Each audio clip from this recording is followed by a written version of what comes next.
I did it through.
Good morning, everybody. I'm sorry we had to get up so early this morning, but to see all of your smiling faces, it was worth it.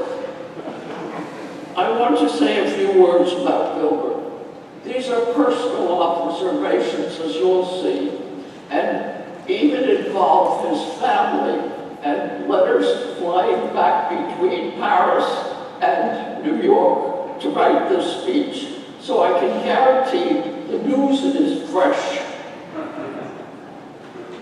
We are here today to celebrate the life of Gilbert Stork. And in doing so, we celebrate the renowned reputation of the Department of Chemistry of Columbia University, in which he and his organic chemistry colleagues contributed their entire professional life. Gilbert played a major role in recruiting each of them, a major role in recruiting the organic division, making him the most successful recruiter I've ever encountered. Consider the organic division, composed of Ronald Russell, Samuel Danishevsky, Koji Nakanishi, Thomas Katz, Nicholas Turo, Clark Still, as well as Gilbert Stork. Now that's quite a list of an organic group in the United States of America. Even Linus Pauling couldn't get members of the organic group to leave Columbia. Columbia was the core of their professional lives, and respect and pride was the natural product, sorry for the pun, of the group's feelings towards each other. I have given several talks about Gilbert, and they were always easy and fun to do, because Gilbert was so amusing and had a very special attitude towards everyday problems. But this is not an usual talk. This is an unusual talk. And we are very sad to lose him from us. In thinking about Gilbert's life, I realized how little I knew about his life in France before he came here, and even in his early life in the United States. I know a lot about his life here, and I've said a lot in the past. So I asked his only sister, Monique, to illumine this period of their lives for us. The Stork family left from Bordeaux, France, for New York in 1939. After spending a month or so in the city, they headed to St. Petersburg, Florida by bus in time to have their children enroll in school. Gilbert, always doing unusual things, had studied universities in the United States at the public library here in New York, and concluded that the University of Florida at Gainesville was the best place to study chemistry in the United States. So as soon as he graduated from high school, the family moved to Gainesville. Gilbert made a better search for graduate school. He didn't go to the New York Public Library, but he heard of the University of Wisconsin and also in those days of the University of Illinois. He took a bus to Illinois. And when he got there, Roger Adams wasn't available that day. So what did he do? He got back on the bus, he had a ticket, and he went to the University of Wisconsin, and there he met Dr. William McElvain, and he worked for him. And Dr. McElvain was a wonderful man, and really guided Gilbert in his early days of American chemistry. After spending 1 year at Lakeside Laboratories, that's the name of the place he worked, a letter arrived from Harvard University appointing him to his first academic position. I wish it were as easy as that today. And as they say, the rest is history. Monique's letter continues. This is part of Monique's sister's letter that she wrote specially for this group today. So many people know you, Gilbert, or know of you as a brilliant chemist, but only one person knows you as a brother. I think you had 4 passions when you were a kid. One was bicycling. The second was taking watches apart and never putting them back together. He wanted to find out how they worked, but he never bothered to put it together to find out how that worked. Building all sorts of things, thanks to the ancestors of the Lego building parts, and 4, fooling your little sister, but at the same time, being a very protective brother towards the little girl that was 5 years younger than you. Monique continues, when I was about 13 or 14, you came with our parents to pick me up at the end of summer camp in Tennessee. Our father did the driving, but suddenly our mother suggested, Jacques, why don't you let Gilbert, my French, drive? You had just turned 18 then. It was so obvious after 2 minutes that you had never practiced driving at all. I was really terrified, and I still don't understand how we made it. To be totally fair, I think the driving problem remained throughout your life. I believe the following story will confirm that.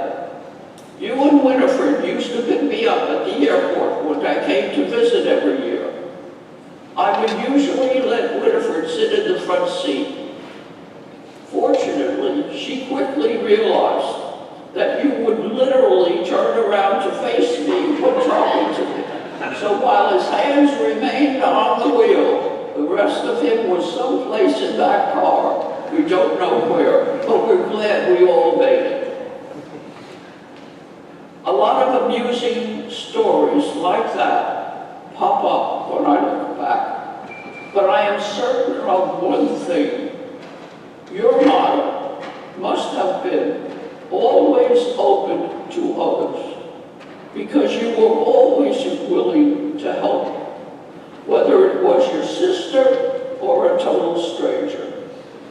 The answer was the same. And Gilbert, you can brag about that as much as chemistry, and you have no idea how much I miss you. Monique.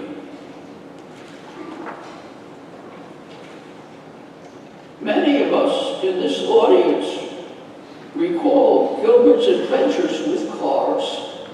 I personally recall that he gave away 2 cars. I was sorry he gave away one. It was a bottle green Jaguar. I thought it was very classy, but he gave it away on Columbus Circle to perfect strangers because the tension level was too too great for him to deal with. The car was always broken down, and he was always in a hurry. In return for the cars, Gilbert received a very great gift from each of these two people, a ride to the nearest railway station. He also had trouble losing wheels while going across the George Washington Bridge. But not to worry, Lady Luck was always with him, and he got to know all of the guards on the George Washington Bridge very well. When they saw a wheel coming, they knew he was back. I'll now tell you a story about scientific international events in which Gilbert played a major role. You probably have never heard this story because it was a deep, dark secret for years. And little did you know that Gilbert was not everything we knew, but he was a diplomat. Can you get it? A diplomat besides. I'll tell you about the story that he played a major role in. There was a time when China and the United States had a hostile relationship. Indeed, they really had no relations at all. This was unhealthy for the world and science at Columbia. The physics department here had several distinguished Chinese physicists who were working hard to change this, to encourage a better relationship. The Chinese government finally granted their request and agreed for 5 chemists and 5 physicists to visit the United States. This was the first time. This is hot stuff, and it had never happened before.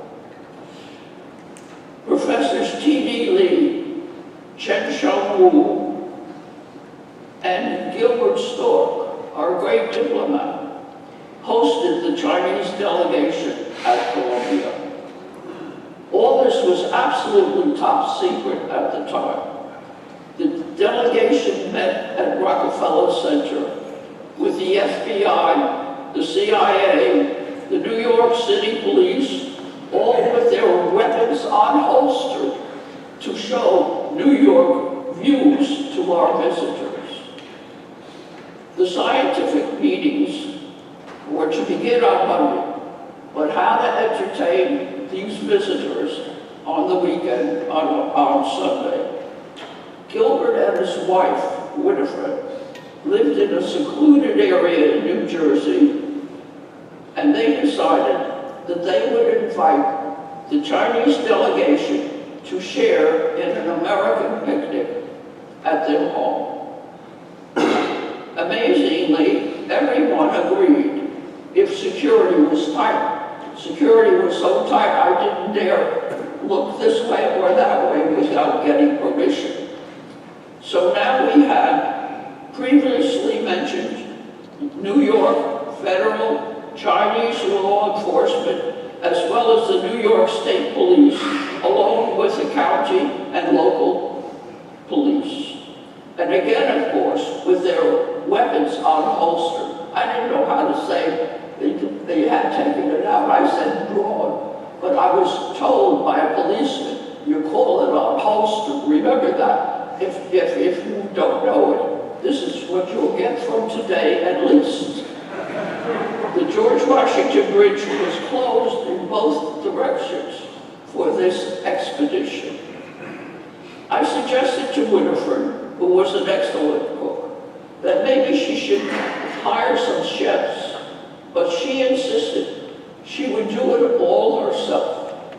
I'm quite sure that the picnic was the highlight of the delegation's visit to New York. And it may have stimulated the Stork's family interest in diplomacy, since Monique's grandson is now the French ambassador to Jordan. Gilbert retired in 1992. So many retirees worry about that. They get very, very quiet because they're going to be retired.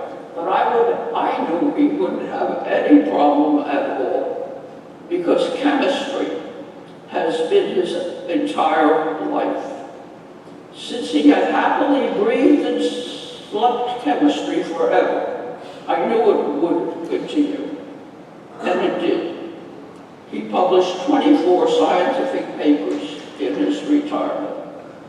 The last paper, and since I'm not supposed to mention chemistry, this is a personal talk, but the last paper entitled, you know what it's entitled, all of you know what it's entitled, Germany, in letters, shortly before his death.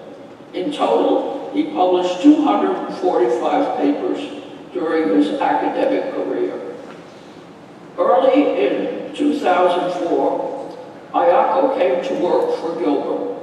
With her extensive experience at a job at Wyatt, she was a great asset to his research group.